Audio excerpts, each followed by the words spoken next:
డబ్బు ఇస్తే కొంచెం హెల్పా? మొత్తం చేస్తాను మిస్. ఏం కావాలో చెప్పండి. ఆమె ముఖంలో సంతోషం కనిపించింది. ఇందాక మాయ చెప్పింది కదా, నేను చిన్నపటినుంచి చాలా షై టైప్. ఎవరితోనూ మిక్స్ అయ్యేదాన్ని కాదు. ముఖ్యంగా బాయ్స్కి ఆమడ దూరంలో ఉండేదాన్ని. ఆ విషయం తెలుస్తూనే ఉందిలెండి. లేకపోతే మీకున్న ఈ పాటికి నలుగురు పిల్లలుండేవాళ్ళు. ఆమె మళ్ళీ సిగ్గుపడింది. నేను మెడిసిన్లో చేరాక నాకు ప్రాబ్లం వచ్చింది. అక్కడ బాయ్స్, గర్ల్స్ అంతా చాలా క్లోజ్గా చాలా సోషల్గా కలిసి మెలసి ఉంటారు. అది నెసెసిటీ కూడా. కాని నేను నా క్లోజ్ డోర్ మెంటాలిటీ వల్ల బాయ్స్తో మిక్స్ అవలేకపోయాను. ఎవరైనా చనువు తీసుకుని పలుకరించినా జస్ట్ సమాధానం చెప్పి నా దారిన నేను వెళ్ళిపోయేదానిని.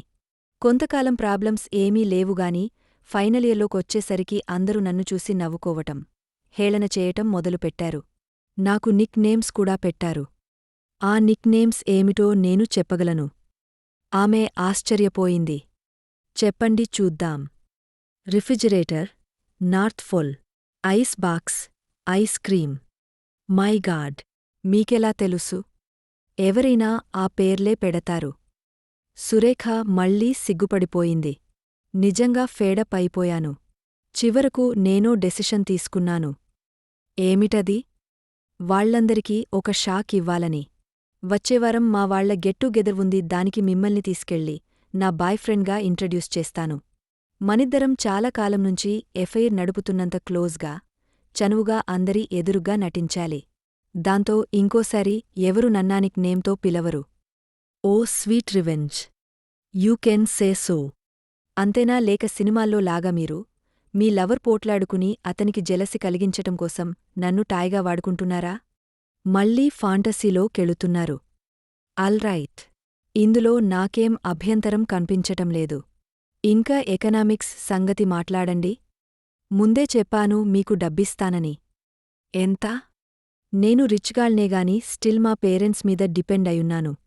గనుక రీజనబుల్గా తీసుకోండి. అది మీకే వదిలేస్తున్నాను. 10,000 రూపాయలిస్తారా? ఆమె కళ్ళు పెద్దవి చేసింది. మై గాడ్, సురేష్ చప్పున రాజీకొచ్చేశాడు. ఓకే, ఓకే, భయపడకండి. 10,000 చాలా ఎక్కువనుకుంటే జస్టో 1,000 రూపాయలు కొట్టండి చాలు. థాంక్స్, నేను 2,000 వరకు పే చేయగలను. సురేష్ గుండె వేగంగా కొట్టుకుంది. 2,000 ఇస్తారా? అబ్బ, వ్యాపారం చాలా లాభసాటిగా ఉంది ఇవాళ. అయితే వప్పుకుంటున్నారా? With pleasure. ఆమె కంగారు పడింది. నోనోసారి ఇలా ముక్కు మొహం తెలిని వ్యక్తితో ప్లేజర్స్కిష్టముండదు. కమ్యూనికేషన్గా నా ఉద్దేశం అది కాదు. విత్ ప్లెజర్ అంటే వితవుట్ ప్లేజర్స్ అన్నమాట. ఆమె బాగ్లోనుంచి 1,000 రూపాయలు లెక్కపెట్టి అతనికిచ్చింది. ఇది అడ్వాన్స్, మిగతాది ఆ గెట్ టుగెదర్ అయిపోయాక. థాంక్యూ. అయితే నేనెప్పుడు ఎక్కడ మిమ్మల్ని కలుసుకోవాలి? మా కాలేజ్లోనే వచ్చే ఆదివారం ఉంది ఫంక్షన్. Evening 6 to night 11. అతని చేతికి కాష్ ఇచ్చేసిందామే. ఆ నోట్లను ప్రేమగా ముద్దు పెట్టుకున్నాడతను. ఒక రిక్వెస్ట్. దీనంగా చూశాడు. ఏమిటి? నా జీవితంలో ఇంత డబ్బు నాకెప్పుడూ ఎవ్వరూ ఇవ్వలేదు. అందుకని నాకెంత ఆనందంగా ఉందో చెప్పలేను. నా ఆనందాన్ని మీకు తెలియజేయటానికని మీ మెడ కింద ఒక్కసారి ముద్దు పెట్టుకోవచ్చా? ఆమె విపరీతంగా సిగ్గుపడిపోయింది. ఒకే, త్వరగా కానిండి. రోడ్ ఖాళీ ఉంది, మళ్ళీ ఎవరొకరొస్తారు. సురేష్ చప్పున ఆమె మెడ కింద ముద్దు పెట్టుకున్నాడు. హఠాత్తుగా ఆమె వెక్కి వెక్కి ఎచ్చేయటం గమనించేసరికి అదిరిపోయి దూరంగా జరిగాడు. ఏమిటలా ఏడుస్తున్నారు? నా శీలం సర్వనాశనమై పోయిందివాళ. భలేగున్నారే మీరు, మనం వట్టి ముద్దేగా పెట్టుకుంది.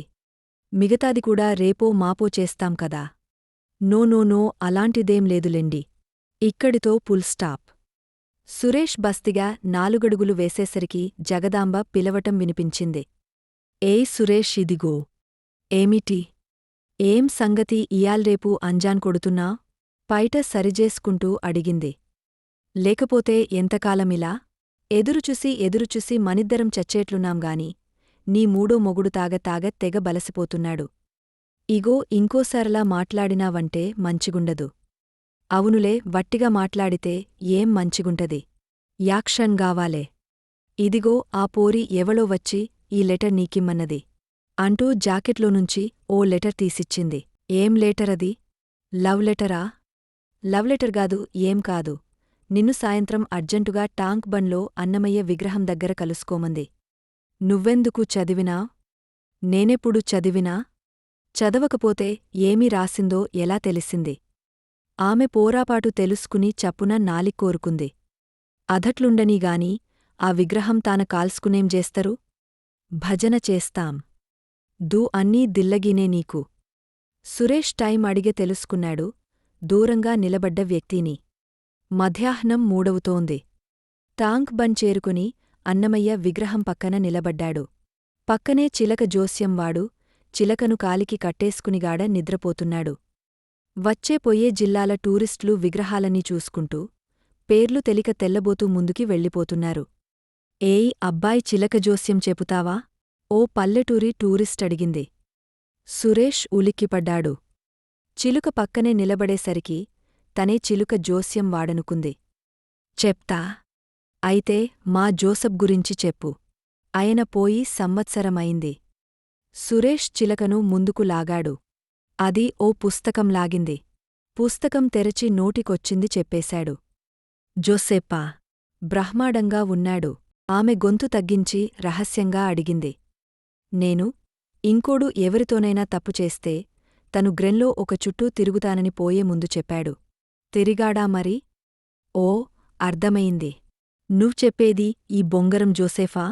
బొంగరం తిరిగినట్లు తిరుగుతున్నాడు పాపం. ఆమె కన్నీళ్లు పెట్టుకుంది. నేననుకుంటూనే ఉన్నా.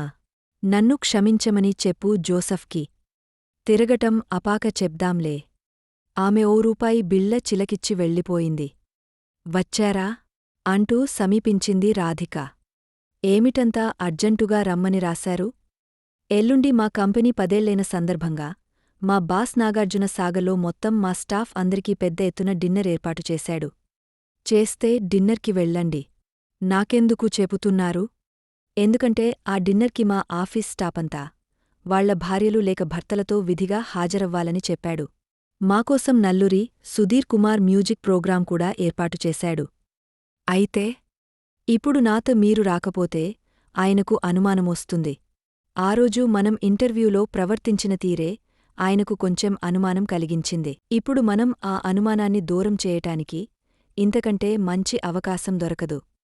ముందు నా 10% జీతమేది? నేనేం పారిపోన్లే. ఇవాళేగా జీతం తీసుకుంది. ఎగ్గొట్టేసినట్లే మాట్లాడుతున్నారేమిటి? కోపంగా అంది. సరే, నేను మీ కంపెనీ పిక్నిక్కి వస్తానుగాని అందుకు మీరో 100 రూపాయలు ఫీజు ఇవ్వాల్సుంటుంది. ఆమె అదిరిపడింది. ఏమిటి? ఖర్చులన్నీ వేరేవాళ్లు పెట్టుకుని పిక్నిక్ తీసుకెళ్ళినా మీకు ఫీజువ్వాలా? అవన్నీ కడుపు నిండిన మీలాంటివాళ్లకి.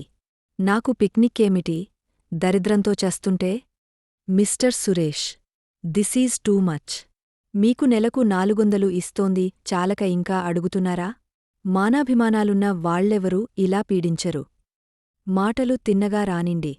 400 మీరేం దానం చేయటం లేదు. నన్ను ఉపయోగించుకుని ఉద్యోగం సంపాదించుకున్నందుకు ఇస్తున్నారు. మీకు పేరుకి మొగుడిగా ఉండటం కాకుండా ఇంకా ఏమైనా ఎక్సెట్రా పనులు చేయాల్సి వస్తే ప్రతి ఎక్స్ట్రా వర్క్కి నిర్దాక్షిణ్యంగా ఛార్జ్ చేస్తాను. అందుకిష్టమైతేనే ఎక్స్ట్రా పనులు చెప్పండి. లేకపోతే ఊరుకోండి. అంతేగాని సొంత పెళ్ళాంలాగా సాధించారంటే మాత్రం మర్యాదగా ఉండదు అనేసి లోలోపల గొనుక్కుంటున్నట్లు కంజూస్ కబూతరన్నాడు వెక్కిరింపుగా. కంజూస్ కబూతర్ నేను కాదు మీరు. నేనెప్పుడు కంజూసీ పనులు చేయను. 1/2 కంజూసీ కబూతర్. ఆమెకు కోపంతో రోషంతో కళ్ల వెంబడి నీళ్లు తిరిగినాయ్. నా ఇష్టం. నేను కంజూసీయే. అడగడానికి మీరెవరు? మీ టెంపరరీ మొగుడిని. ముందు నా జీతం నాకు పడేయండి. నేను వెళ్ళాలి. ఆమె తన బ్యాగ్ తెరచి అందులోనుంచి 400 తీసి అతనిమీదకు విసిరేసింది. ఇంకో 20 సంగతేమిటి? ఇంకా 20 ఏమిటి? ఏయ్, ఈ నకరాలు మన దగ్గర పనిచేయావ్. నాకు పిల్లలు పుట్టారని మీ బాస్ దగ్గర అబద్ధం చెప్పినందుకు 10.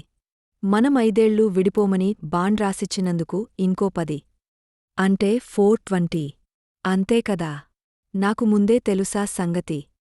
ఇంకో 20 నోటు అతనిమీదకు విసిరింది కసిగా. అతను ఆ నోట్లు తీసి ముద్దు పెట్టుకున్నాడు. ఆహా! Business is looking up. ఆమె కోపంగా లేచి నిలబడి వెళ్ళిపోవడానికి ఉద్యుక్తురాలయింది. ఎల్లుండి సంగతేం చేస్తారు మరి? My ball is in your court madam. మీ కంజూసీ కబుతర్పాత్రను వదిలేసి నా ఖర్చులన్నీ పోను ఓ 100 కొడతానంటే వస్తా. లేపోతే గుడ్ బై.